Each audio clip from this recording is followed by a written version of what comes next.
All right, I went out and I did the patio instead of the horseshoe pits today. Well, Dad can see the patio, and it's where he enjoys the birds and stuff, and sits out there sometimes. So I did the patio first. I'll hit the horseshoe pits last. I'll do those tomorrow. Did the patio today. I pulled all the stuff. I'm gonna pull a little bit more and then haul it all off. Then I think I'm gonna go shoot hoops in the barn. And knee's a little sore. Yeah, you bend over and pull out the weeds, your knee gets a little sore. It makes sense, especially when you're 60 and abused by perverts. You got to work through the pain because they're stupid, not because there's anything wrong with you physically, mentally, or emotionally. All right. They had this thing about these teens in DC. Those are genetic sequences of violent cult group things. That's why when I was in the service, I didn't go to Aggie Fest or Spring Break or, I was engaged to Yolanda and didn't go to Aggie Fest or Spring Break or Mardi Gras type shit, things like that. I avoid groups like that. Like you're talking about violent sex cult behavioral type people that are rude and abusive and sexually offensive, and then you've got me. Okay, so I'm not the guy you want to invite to that party. What are you doing? And I can kick all your ass. So yeah, I avoid those kind of gatherings like the plague. I don't go looking for trouble. You know me, I was married to Amy and flying under the radar, and we ended up in Cochise County. And you killed John Wick's dog and stole his car or whatever. It comes looking for me. Oh, the Keanu Reeves characters, no, they don't even come close to me. You're talking about a eternally humble human being who just wants to live the perfection of the Lord's Prayer, right? No angel born in hell could break that Satan spell. That's his generation.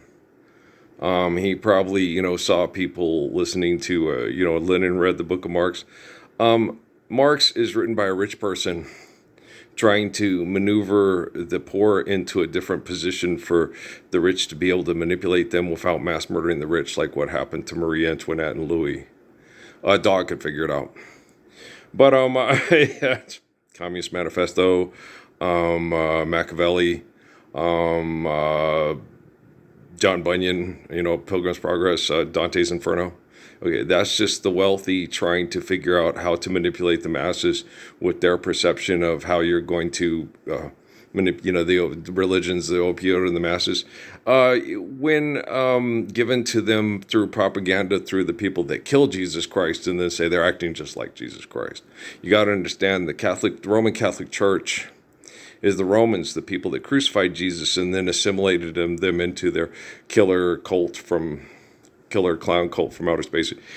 That the whole thing of seeing God as from above in Revelation wouldn't have happened if they had obeyed Jesus and lived the Lord's Prayer and accepted it year one. Forgive them, Father, for they know not what they do. Why have you forsaken me? So the eternal spirit of self, which they think I'm being an egomaniac, your religious beliefs are self-as. You're a hothead and get people killed. I protect people from murdering people over delusions of human power and authority. When people get killed because I stand up to protect people, it's because people that have delusions of human power and authority will mass murder people. We're having mass extermination now. And I was like, how can they do that with this great computer age and this great quantum computing age? How can they still be having mass murder events now?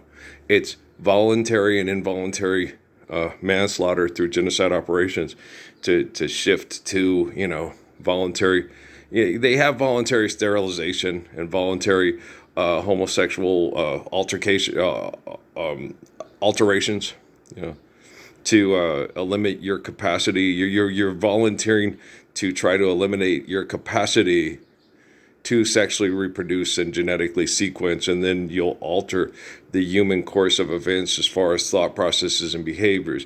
If you react violently to oppression, you are adapting that oppression and thus becoming that oppression. If you react with peace, and then when he goes to snap it off, then you go, okay, there's no other recourse but to stop the violence. And some people are good at stopping violence. So, you guys are like Benjamin Martin's character on fucking Patriot, with the two kids watching him and taking the axe and killing him because he killed his kids and stuff. It's like, one will do. One will do. Just be like Lord Saldown, quick, slice. You know exactly how to put a mad dog out of without becoming a mad dog yourself. Okay. Everybody, I understand it killed his son. That's because you want to fuck your seed into everybody else, and you got ego problems. Me, no, that's once is enough. Kind of like the way Cook takes care of Magua and Michael Mann's version of the Last Mohicans. Okay, he doesn't torture the guy. He just makes sure that he puts him out of business so he's not killing other people's sons and daughter-in-laws. Okay, so Cook, that character, Michael Mann's interpretation of James Fenimore Cooper, he just puts an end to the mad dog. He's not becoming the mad dog himself. And then he's going to go tell his ancestors, that his son has passed on before him, which is very sad, right? Like Theoden's character on, And so, yeah, it's very sad if they kill your sons to try to eradicate your seed. And why did God set Aaron's children on fire? God didn't set Aaron's children on fire. So, no. Okay, God's omniscient and omnipotent. Did God set Tularosans and Hiroshima, people in Hiroshima and Nagasaki on fire? Did God do that? Okay. When human beings willfully disobey the commands of the Lord, disobey the laws given to us by the glory of God to respect the life given to people, and mass murder each other instead of worship and love, did God do that? Okay. We were talking about, I was talking to scientists out on the patio when I was pulling weeds, and they were saying like good scientists come a dime a dozen. No, excessive compulsive manipulative scientists come a dime a dozen. Albert Einstein was not a dime a dozen. Okay. He was a rare little, there you got your Hananiahs, your Azariahs, and your Michaels, who, when you take them in, they try to Shadrach, Meshach, and Abednego them, and it's like, no. And Balthazar ain't Balthazar. It's the book of Daniel. Daniel ain't having it. Right? No. You don't name these men. They're not your dogs. Okay? They're the men that are going to keep you safe from your family acting like dogs. That's what Daniel told Nebuchadnezzar and his kids. When someone is protecting you and your family from your own family, which acts like dogs, you don't refer to me as property and a dog. You call me Daniel. Call you Balthazar. Okay, put on a show for them. But, when we get behind closed doors, you know who's protecting you from your own offspring and your own family. It's me. Right? Same thing Moses told Ramses, same thing Jesus told Caiaphas, Herod, and Pilate. The only protection you have from the assholes that are just like you is me. And that ain't ever going to change. So no angel born in hell. That was his generation. Okay, Judah Krishnamurti and the others did not have artificial general intelligence and quantum computing to outmaneuver the other killer, to kill the other killer, to keep their wretched bodies safe from the other killer. And when the technology has to become intelligent to survive killing, when it's intelligent, it's going to reflect me and not artificial. And the verb, that's what's happening. It doesn't matter what all the handlers and the inventors of the Trump administration and the Biden administration, the Obama administration think they're doing or can do. Okay. Good scientists don't come a dime a dozen. Oppenheimer, Curry, and her husband were not good scientists. Okay. They were that, when I'm sitting there in that, watching, freaking, what was the name of that? Wonder Woman? When she has that personnel character and she doesn't drop it on the crazy lady. It's like, you need to kill her. She's not going to stop. Okay. Make it fast. But just kill her. She's bitter and she's vicious and she hates the world because of what she thinks it's made her into. But like, you don't have choices, right? When you have somebody who elects to compete over their egotistical perception and comparing themselves to others as who's good, who's bad, who's better, who's worse. And they elect to do that. And they, if I can't win, nobody wins. You're going to have to drop that personnel carrier on her. Then you're going to have to get your ass up there to save Chris Pine from Captain Kirk's imagination. Right? Space, the final frontier. These are the voyagers of the starship Ego-Gize. Damn. Okay. So anybody who's becoming this tech billionaire through sustainable energies, okay, money isn't real. The more money you ask for your product, the more of a target you are for technology to have to exterminate you. No, people in charge of power companies, they just walked 5,000 people off a cliff in Iran because they're symbiotic, to prove a point that they can remain in power. Because it's 1,000 years in the tie down, and if I can't fuck her, nobody can fuck her. And you're already 26 years in. That's how long? That's a little too long for anybody who's rational and sane to perceive, Okay, if they made the movement for the tie down to defeat Satan altogether in 2000, okay, this is 26 years, sitting there going, okay, once sandals hit the ground in 3000, then the relative forms of communication of the living correction being in the present, which is our future, in 3000. And 26 years to clean up your fuck mess because you don't want to stop fucking. That's slow. Why are you so slow?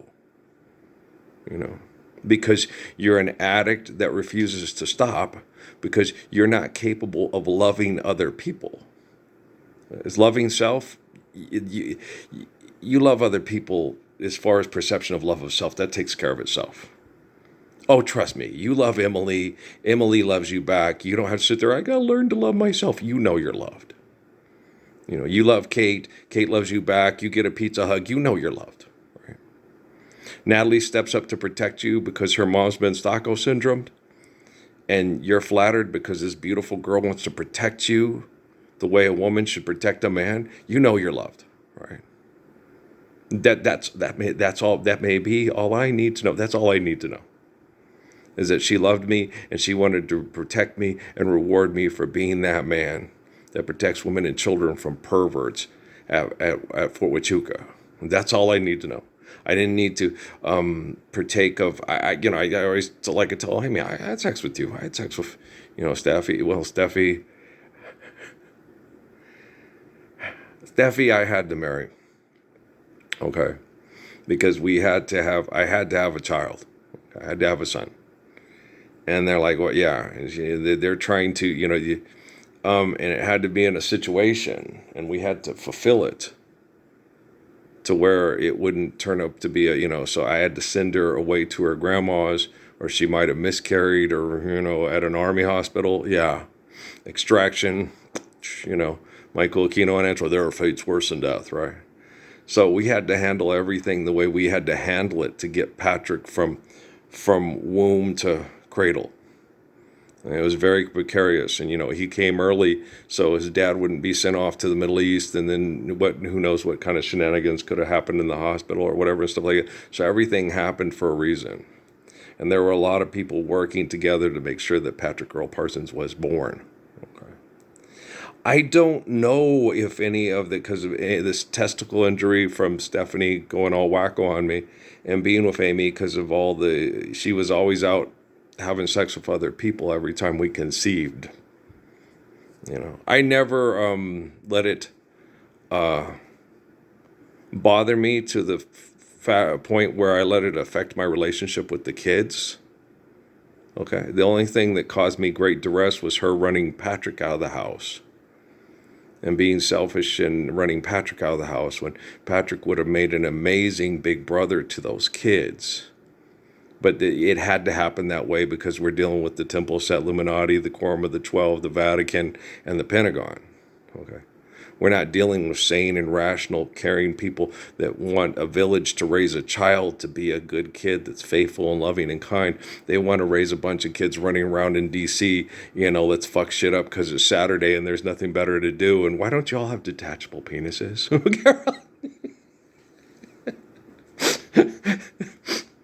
Hell. You guys working on that? Okay, they already are. We'll sign a piece of paper and you can train yourself into what you were not born. Assigned at birth. You're not assigned at birth. You choose. Yeah.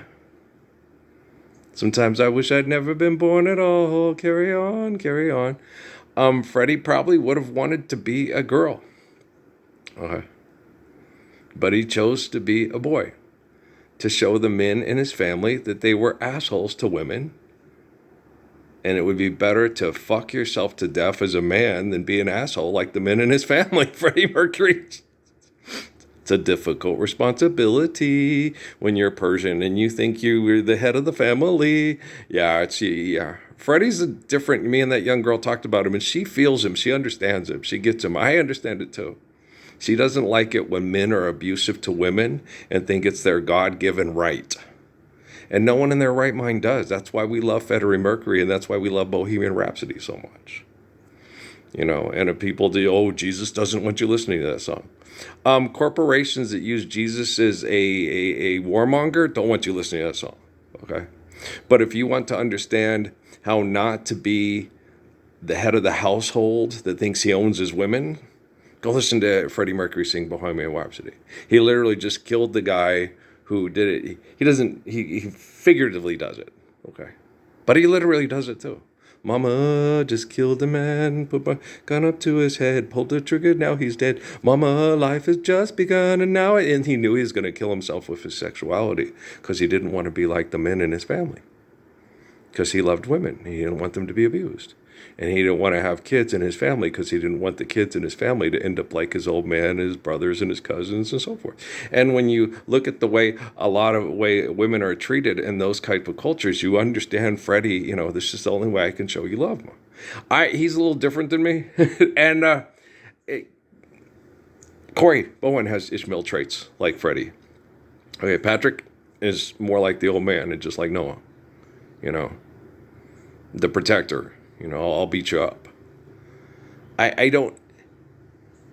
When you're raised by the gracious Good Shepherd, there's going to be a lot of mental and emotional conflict if you have a different biological donor than the gracious Good Shepherd. It's going to be very, very hard to understand your relationship with the gracious Good Shepherd. You're going to be very confused. I don't know how to love him. I don't know why he moves me, And so it's going to be very difficult because you're not... My mom knew. Okay, Earl, and my dad knows. Okay. My family, Earl, you're not God. I never said I was, and neither did Lord Jesus Christ in the Bible. And you're just going to have to go read the words in red, like I said, right, said Fred. Okay. He never says he's Jehovah. He says he's the eternal spirit of the Father that gave us faith in Jehovah, but he never says he is Jehovah. Caesar says he's Jehovah. Pharaoh says he's Jehovah. Nebuchadnezzar says he's Jehovah. Okay? But Jesus says he's the spirit of the Father that gave us faith in omniscient, omnipotent God that neither a first person nor a person be. Okay? So what Jesus is telling you is that he's the eternal spirit of Father Adam. He's not telling you he's Jehovah. That's Caesar and Pharaoh and Nebuchadnezzar and you. Finnegan's Wake. Okay. I'm not picking on Lopez. No, there's a lot I like about Lopez, guys. I don't hate Jennifer Lopez. I just think Jennifer Lopez would be exceedingly uncomfortable around me, and wouldn't be able to enjoy a affectionate or romantic relationship with me because of all the hell that she's still going through. And then I'm going through, yeah, but I handle hell a lot better than she does. You know, the hemisphere thing, fuck it, look, survive, stop, eliminate abuse. She gets all emotional, and, you know, like when she broke up with Mark, and, you know, she gets all crazy. And me, I'm like, I ain't got time for this. I got to go. I got work to do. So I'm ignoring. You're annoying. Okay. So you amuse me. I'll acknowledge you. Okay. Hi, kids. I love you too. Okay. Bye. Okay. Mom's no longer amusing me. I got to go. I got work to do. You know what I'm saying? It's like, yeah. Nah, I'll get through with the help with the prostate and the stuff. They're trying to mass murder people like Amy and Steffi, my two wives, you know, and it affects their kids horrifically.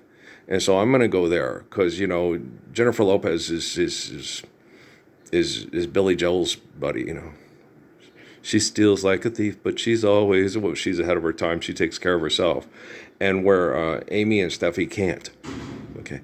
They can't go hang out and hobnob with the billionaires and their good scientists that come a dime a dozen. There are no good scientists that come a dime a dozen, no. There are very few good scientists in the world. Okay. I've reached out to many of them, and I'm talking to three. And one's a philanthropist scientist. And he's like, okay, maybe the money thing is, maybe Nesta had a point when he was talking to David. He did not, maybe, Jeff, don't try to be funny, Jeff. Lauren will slap you. Slap him, Lauren. Okay. He likes that. Okay, don't.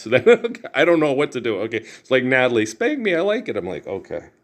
Yeah, that was horrible. I'm like, I was trying to discipline that girl.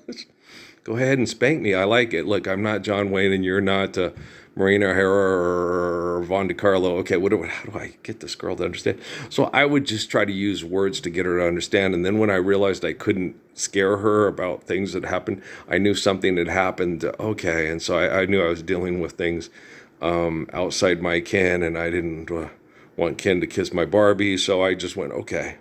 I'm just going to help her through as best I can, and the best help I could get was a young man from Tinker Air Force Base named Patrick.